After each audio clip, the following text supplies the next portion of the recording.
Dr. Joshua Deal is an associate teaching professor in the psychology department at the University of Notre Dame. His areas of expertise include neurodevelopmental disorders, intellectual disabilities, autism spectrum disorder, child psychopathology, and neurodiversity. His primary focus is on neurodevelopmental disorders with an emphasis on individuals with autism spectrum disorder and their families. His work on the clinical uses of robots for ASD treatment has been featured on NBC, MSNBC, PBS, Times of India, WebMD, and in the Wall Street Journal. Dr. Amy Margolis is an associate professor of medical psychology at the Columbia University Medical Center in New York City and the director of its Environment, Brain, and Behavior Lab for Developmental, Visual-Spatial, and Learning Disorders. She's also lead scientist on research on nonverbal learning disability funded by the NVLD Project, a nonprofit organization focused on nonverbal learning disability. Dr. A.J. Marsden is a former U.S. Army surgical nurse who now serves as an associate professor of psychology and human services at Beacon College in Leesburg, Florida. Beacon is a nonprofit liberal arts school and America's first accredited baccalaureate institution dedicated to educating neurodivergent students with learning and attention issues. She specializes in human development, motivation, emotion and attitudes, and abnormal psychology. She has been quoted or featured in more than 60 media outlets and co-wrote the popular Myth on the Mind column for Psychology Today. And we're going to begin our conversation with Dr. Deal. Can you explain nonverbal learning disabilities in simple terms for parents who may not be familiar with the condition? Well, we do tend to use pretty complex terms as experts, don't we? And they can often be confusing even to us. We have a lot of trouble communicating sometimes about these. But really, what we're talking about primarily are visual-spatial deficits. So we're talking about things that can manifest in, being able to put together puzzles or, reading maps or, understanding where you are in space and how close things are to you. And so this can also affect everyday sorts of things that are important, like being able to do math. So seeing how, if you're doing multi-step problems, how everything lines up, or even looking at geometry and being able to understand the relationships of different shapes to each other. And so that's primarily what we're talking about. Now, there can be other things that can occur as well. We see a lot of kids that have social skills deficits as well. So knowing when to start conversations, knowing when to end them, being able to make friends. So these are things that are all things that sometimes we see, but we don't see in everybody. Now, the thing to understand is that, all humans have strengths and areas in need of support. And not everybody who would have this diagnosis might have all of the things that I've talked about. And that's okay, because we really want to think about individuals as individuals with strengths and areas in need of support. All right, well, thank you, Doctor. So, Dr. Margolis, how common is nonverbal learning disability, and are there any demographic trends regarding who gets diagnosed? Well, we undertook a study to figure out how common nonverbal learning disability is in the general population. There have been a few studies in the last 2 decades trying to estimate how common NVLD was, but they only looked at youth with learning disability diagnoses. So we looked in 3 large data sets and replicated our finding that NVLD seems to be, NVLD being nonverbal learning disability, seems to occur in somewhere between 3 and 4% of children in North America. We replicated this, as I said, in 3 large data sets. And we didn't really see discrepancies or differences in rates by different demographic variables. And in fact, there is this kind of myth in the literature that maybe only people from higher income brackets or mostly white individuals have this problem. And that probably arises because of access to services and diagnoses and not anything to do with biology. And when we adjusted our sample weights to better represent the census of the regions where we were estimating, where we were studying the children, the rates went up when we had to increase the weight that we gave to, say, Black youth in our sample. So we don't think that there are racial or ethnic disparities that we've seen so far. And the disparities that I think probably do exist because of unequal access to services, which come from all kinds of demographic and other factors, structural factors. All right, thank you, Doctor. So, Dr. Marsden, how can parents differentiate between the challenges of normal childhood development and the signs of nonverbal learning disability? That's a great question, Daryl. It can be really difficult to determine, what's normal and maybe what is a sign of NVLD. What exactly is going on? It can be really hard to differentiate. Like we talked about before, there's some characteristics that overlap with other disabilities. So sometimes they can get diagnosed with ADHD or ASD or maybe an anxiety disorder or some other specific learning disability, but it's really it's really a nonverbal learning disability. So some of the really early signs during infancy, usually everything's pretty normal. Maybe there might be some issues with gross motor skills. They might not crawl very well. They might scoot on their butt instead of crawling normally. They might start walking a little bit later. But again, not every child is going to experience that. Some of the more common characteristics that we see in more of the children start to show in preschool and elementary school years. So things like having a really hard time with puzzles and not wanting to play with Legos and doing any type of visual-spatial task. They have a really hard time with that. A lot of people assume that because this is called nonverbal learning disability, that they can't speak, that they can't form words, or that they have a really hard time with talking. And that's not true. They're actually really great. They have a great vocabulary. They use words a lot. They just have a hard time starting and stopping conversations and knowing what to say and what not to say. So sometimes we say that there's a lot of talking going on, but not a lot of connecting with other people. So they have a great vocabulary and they talk a lot. And they oftentimes learn to read at an early age, but they still struggle with a lot of things like the spatial reasoning skills and things like that. They also struggle sometimes with fine motor skills, like gripping a pencil and being able to hold a pencil.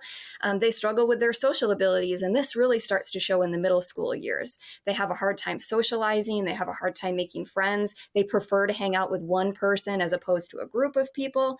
But again, this differs from individual to individual. Some of these characteristics might not be displayed in everybody, so it can be difficult to diagnose. All right, thank you. So Dr. Deal, let's get parents some help here because this sounds like it's really complex and overwhelming. What are some practical strategies that parents can employ at home to help their children with nonverbal learning disability be able to better navigate social situations and decode social cues? Well, I think first and foremost, social interactions are supposed to be fun. This is how you make friends. This is how you learn new things. It really is, in its essence, supposed to be fun. But if you struggle with them and you have a lot of failures, they can be less and less fun. In social interaction, it's a skill. It's a skill that you have to build it. I like to talk with kids as if it's a muscle that we're trying to build. Some people have bigger muscles in certain areas and smaller muscles. So we really want to try to build those things up. Now, for parents, it's important to think that social skills in general are broad. There are lots of things that go into social interaction. So it's important to focus on what seems to be particularly hard for your child. It could be different from child to child. So what are the things that it seems like they struggle with? Now, it could be a lot of things. So when you're practicing, you don't want to try to help with everything at once. You want to try to kind of break it down and focus on things that you might be able to just kind of block everything else out and just focus on that one thing. Maybe your child has difficulty with turn taking. There are things that you can do to practice turn taking that are fun, like playing board games, things like that. Sometimes it might be knowing when to start a conversation or even knowing where to end a conversation. Now, you can do fun things where you're having a conversation with them and their job is to tell you the things that maybe you're doing well or maybe you aren't doing really well. And you can be really funny with those interactions. Now, I just want to make sure that parents know that they're not alone, that more and more we're seeing social skills coaches that are able to help with these sorts of things that can kind of get you off the ground and maybe give you tips. And there are also online programs such as the Peers program out of UCLA that focuses specifically on building social skills from young children all the way to young adults. So there are definitely a lot of opportunities out there. All right. So continuing on this helpful, supportive path, Dr. Margolis, as I understand it, children with nonverbal learning disability often thrive on routine and structure. So I'm wondering how parents can create a supportive environment at home, but without being overly rigid. That's a great question. I think that we do know that children with NVLD will often do better when there's a known structure, in part because they have trouble, we think, when things are novel. That's one way that these children have been characterized over time when people think about describing the kinds of problems they have. So when your child sees something that's new, it could be really hard for them.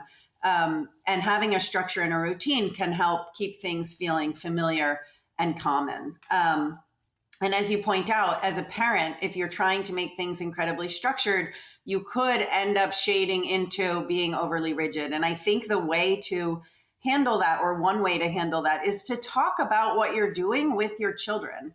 So if you say, this is the schedule on Saturdays, and we have schedules because they help people feel more comfortable because you know what to expect and you know what's coming, that can be really helpful, because then you can add on this idea that sometimes we have to go away from our schedule because something unusual happens.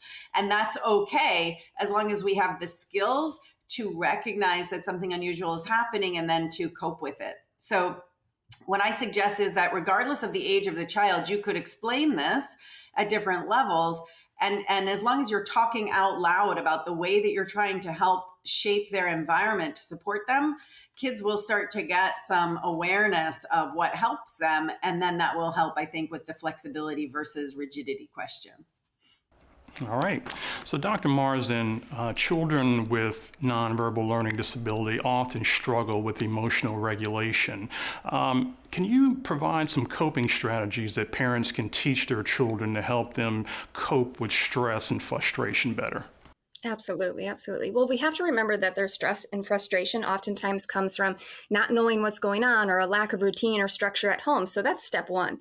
Create that good routine and structure at home so they know what to expect. And on a day-to-day basis, their frustration and their stress will be lower because they know what the day is going to look like. So post schedules, talk to them about what they have to do each day, create a routine. Now, that will help decrease their day-to-day frustration and stress, but they're going to experience frustration and stress whenever there's a change coming, just like Dr. Margolis said. So if there's something that's different on your schedule, something new that you're going to have to do with your son or daughter, let them know ahead of time. Tell them, this is what we're going to do, this is why we have to do it, and prepare them. Give them some coping mechanisms that they can use if things get too overwhelming. So things like mindfulness can help. Have them focus on their breathing whenever they start to feel stressed or they start to feel a little frustrated. Take that moment and say, okay, let's stop. Let's focus on our breathing. Take a couple deep breaths. All right, now let's go about the next step, right? So know their limits, know what they've done in the past and they've been able to handle in the past. And if you're doing something that's like that, then you'll know, okay, we could probably do this again in the future. They didn't have a problem with this. But if they went to a birthday party in the past and it was really, really difficult, maybe for the next birthday party, you talk to them ahead of time. You say, okay, these are the coping skills that we're going to use at this birthday party. So keep an eye on them. If they start to get frustrated, remind them, these are the coping skills that I want you to use. So breathing is really good. Stepping away from the situation, just walking out, right, for a minute if you have to, taking that moment to yourself when things start to get frustrating.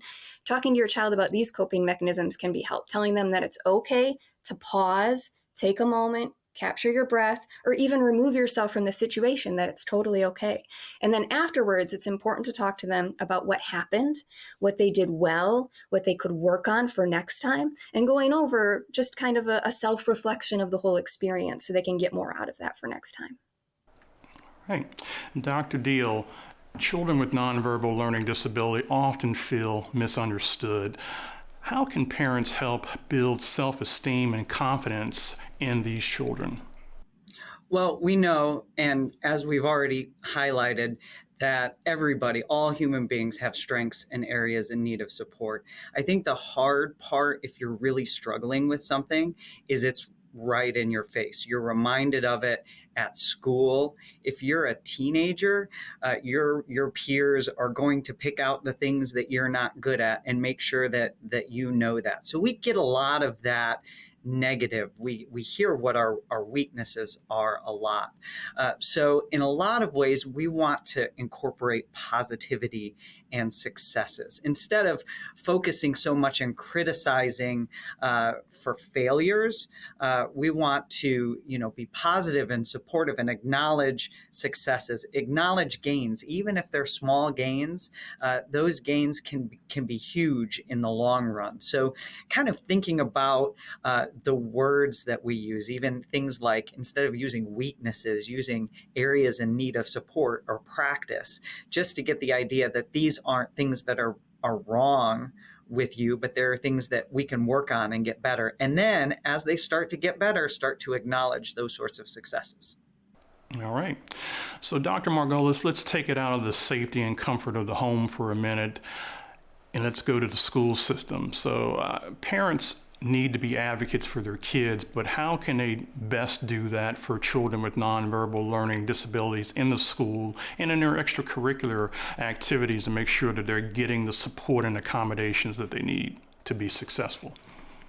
So it can be really challenging for parents to, as you say, take this outside of the comfort of the home and address what's happening at school or extracurricular activities because, well, there are a number of barriers. First of all, nonverbal learning disability isn't recognized yet in the nomenclature of diagnoses. So oftentimes these children will carry some other diagnosis, and that makes it hard for people to understand what is really happening for this child who has NVLD. So it's really important that parents start communicating with teachers, with support staff at school, with camp counselors, with sports coaches about the kind of challenges their child has, because a child with NVLD may actually carry a diagnosis of attention deficit hyperactivity disorder, which they may in fact have. It's common for children to have both. But if the coach of the soccer team doesn't understand that this child also has NVLD, which signifies a visual-spatial problem, they won't be able to help support them as much on the soccer field. So one thing we're doing in our research is really trying to clarify what NVLD is by reconceptualizing it as developmental visual spatial disorder and trying to have it recognized as a diagnosis. Until that time, though, people need to just be great advocates for their children and explain as much as they can what's happening for their children.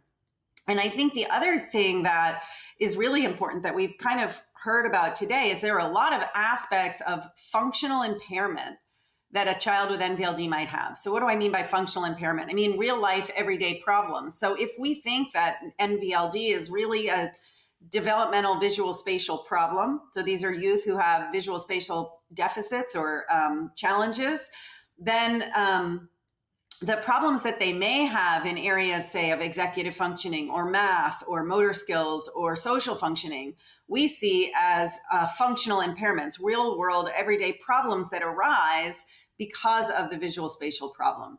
And what I think can be incredibly powerful for parents to do for their children when advocating is to explain to the teacher or the coach or whoever is helping the child what exactly the impairment this child is experiencing looks like.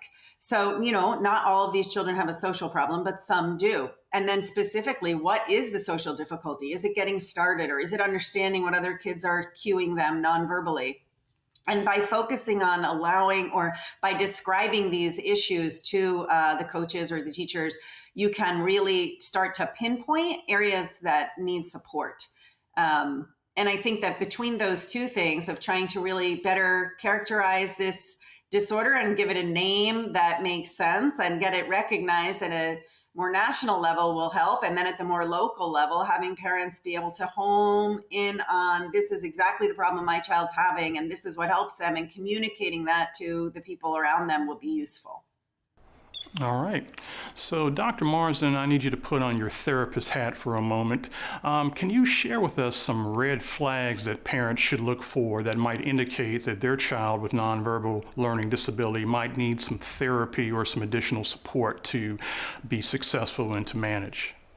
Definitely.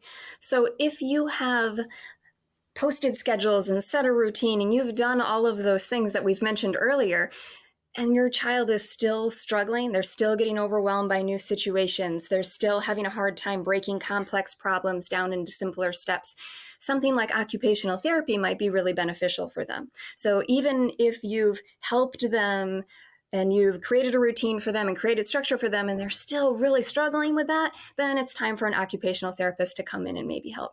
If you've done all the interventions and they're still just struggling with communication with you, they're still struggling with social skills and things like that at school, maybe it's the way that you're communicating with your son or daughter, and that's okay. But something like family therapy might help if they're still struggling.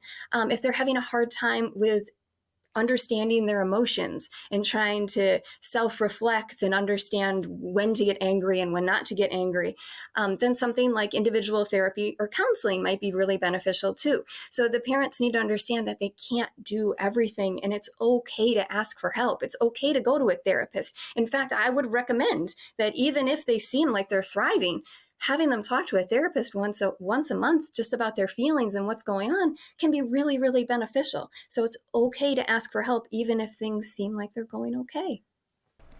All right. So, Dr. Deal, if you are a child and you get a diagnosis like this, it's already tough enough being a child without having what they might perceive as a scarlet letter pinned on your chest. So I'm wondering how parents can foster open communication between their children to help them understand that they are loved, that they're supported, and that there's a spirit of acceptance in their family about what they're going through. That's a hard one, because I think one of the universal experiences as a parent is when you ask them how their school day was, they'll say, fine. And if you ask them, what did you do today? Nothing. Like, that's sort of a common refrain, right? So these sorts of conversations don't always occur on your schedule. So I think the important thing is to be able to provide opportunities for your child to be able to talk with you. And, if it doesn't happen the first time or the second time or the 10th time, still providing those opportunities, eventually it is going to happen. I feel like one of the things that really helps open up a conversation is being able to acknowledge your own areas of struggle in school or growing up, really humanizing yourself, and trying to find things that you can connect on and relate to as kind of a foot in the door to be able to start those conversations. And I love one of the things that some of our other experts have brought up is that, again, you're not always alone. Sometimes you can have those conversations, but they could lead you to connect them with maybe somebody that they looked up to, either somebody who could be a mentor for them that might also have struggles in the same area, whether it's an older peer or a relative or something like that. So again, just kind of providing as many of those opportunities as you can, and not getting frustrated if the conversation doesn't necessarily happen the first time. All right, thank you. So, Dr. Marsden, I saved a softball question for you here. So, what are some strategies, and I guess what I'm asking you to do is provide us a roadmap for parents to help guide their children through the challenges and opportunities of adolescence and adulthood? Absolutely. First and foremost, it's really important to teach them those self-soothing techniques, right? When they start to get frustrated, overwhelmed, they don't know what to do, it's important that they have techniques that they can use to calm themselves down, bring them back into the moment, and not get lost in anger and emotions and not lose control. So it's really important to first teach them when they're young those self-soothing techniques, things like breathing, right? Just taking a moment and removing yourself from the situation. One thing that I like to talk about is a cognitive behavioral technique, which is 5 things you see, right? right? And 4 things you hear. So if you start to get frustrated, that's a good technique you can use in the moment. Just stop what you're doing and go, okay, what are 5 things that I can see? And you label them. All right, next, what are 4 things that I can hear? And you go through your senses and you go 5, 4, 3, 2, 1, and you label them all out. And while you're doing that, your brain is taking a break. It's redirecting itself towards something else. So it's a really good technique that kids can learn when they're little, and that's something they can bring into adulthood that works really, really well. As they start to get older, it's also important to teach them self-advocacy skills, helping them understand what they need in order to succeed, and then also how to ask for that, how to go about getting that. So it's really important. Teaching them things like executive functioning that involves how to reflect on their own behavior and their own emotions and their own thoughts. So that metacognition part of it, right? So what am I thinking? How is that going to impact my behavior? So as they learn that when they're a child, they can start to carry that into adulthood, and that can help them with their coping mechanisms really well as adults. I would also recommend research tools and different apps that you can use to help create a schedule, create routine. Even things like Calm, which is a good meditation app, can help you focus on your breathing and bring you back into the moment. So teaching your child those things when they're young will help them in adolescence for sure, and they can carry that into adulthood. All right. So Dr. Margolis, you get to be the final word today.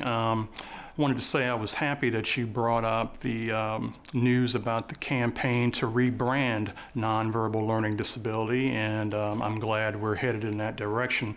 So I wanted to close with a question about research. So as nonverbal learning disability research continues to evolve, what are some of the promising developments or interventions that are on the horizon that can provide some hope for the future?